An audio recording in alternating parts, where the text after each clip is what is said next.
আমি ডাক্তার মোহাম্মদ শহীদুল্লাহ।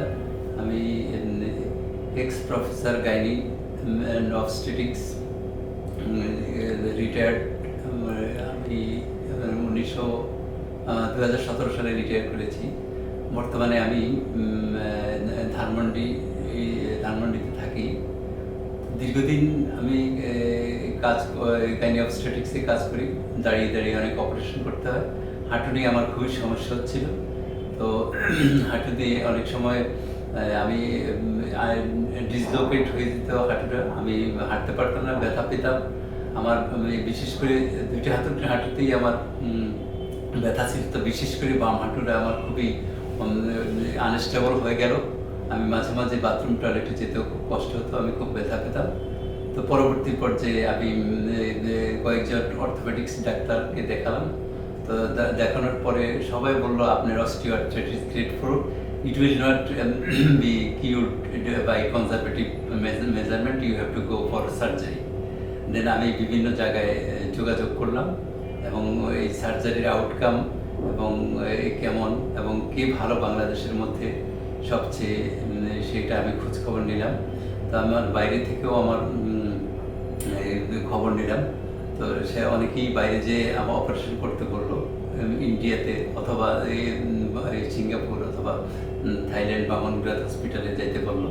তো পরবর্তী পর্যায়ে আমি আসলে দেখলাম যে আমার দেশেই প্রখ্যাত সাউথ ইস্ট এশিয়ার প্রখ্যাত knee surgeon doctor M Ali sir আছে। ওনার অত্যন্ত রেপুটেড এবং অনেক অ্যাবাউট 20,000 নি সার্জারি করেছেন। আমার মনে হয়েছে উনি একজন ভালো সার্জন। সেই হিসাবে I have got a great confidence over his surgery এবং আমি তখন ওনার শরণাপন্ন হলাম।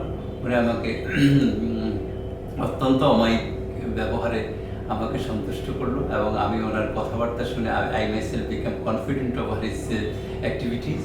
এবং আমি ওনাকে তখন বললাম আমি I want to do surgery by your self.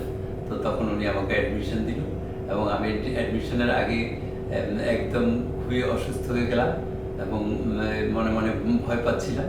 পরবর্তী পর্যায়ে ওনার অ্যাসিওরেন্সে আমি ভর্তি হয়ে অপারেশন করলাম। অপারেশনের আউটকাম আজকে প্রায় 12 দিন হলো। এই পোস্ট অপারেটিভ পিরিয়ডটা আমার খুবই ভালো গেল। আমি তেমন প্রথম, সেকেন্ড ও থার্ড, ফোর্থ এই পোস্ট অপারেটিভ ডেতে আমি একটু ব্যথা ফিল করলাম এবং কিছু অ্যানালজেসিক নেওয়ার পর কমফোর্টেবল হয়ে গেলাম এবং পরবর্তী পর্যায়ে আমি এখন সম্পূর্ণ সুস্থ। তো এম আলী স্যারের মতো একজন প্রখ্যাত নি সার্জন যে আমার দেশে আছে, সেটা আমি অনেক খোঁজখবর নিয়ে জানতে পারার পরে আমি ওনার শরণাপন্ন হলাম এবং ওনার কার্যক্রম আমাকে খুবই সন্তুষ্ট করেছে। ওনার কাজ যেমন তেমনি কথাবার্তা সুন্দর এবং আমাকে মেডিকেল সায়েন্সের একাডেমিক সাইটগুলো উনি এক্সপ্লেন করে খুব সুন্দরভাবে বুঝিয়ে বললো। তাতে আমি অত্যন্ত খুশি। ওনার উত্তরোত্তর উন্নতি কামনা করি এবং উনি একজন প্রখ্যাত নি সার্জন হিসাবে সুনাম অর্জন করেছেন এবং উনি সুস্থ সবল থাকুক, এটা আমার একান্ত কাম্য।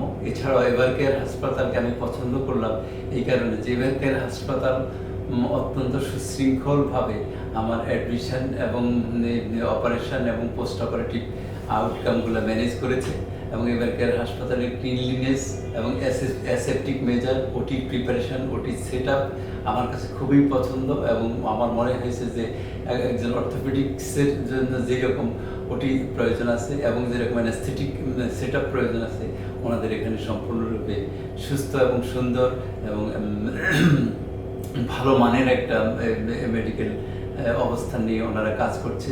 পরবর্তী পর্যায়ে আমি আজকে প্রায় 13th পোস্ট অপারেটিভ দিতে স্টিচ অফ করতে আসলাম। সেখানেও অত্যন্ত ফিউমিগেশন করা অপারেশন থিয়েটারে নিয়ে আমাকে সুন্দরভাবে পেইনলেসলি আমার স্টিচগুলো রিমুভ করে আমাকে ড্রেসিং করে দিলে এবং আমি ইনসিশন দেখলাম, খুব সুন্দর ইনসিশন, কোনো ইনফ্লেমেটরি প্রসেস নেই, কোনো ইনফেকশন নেই।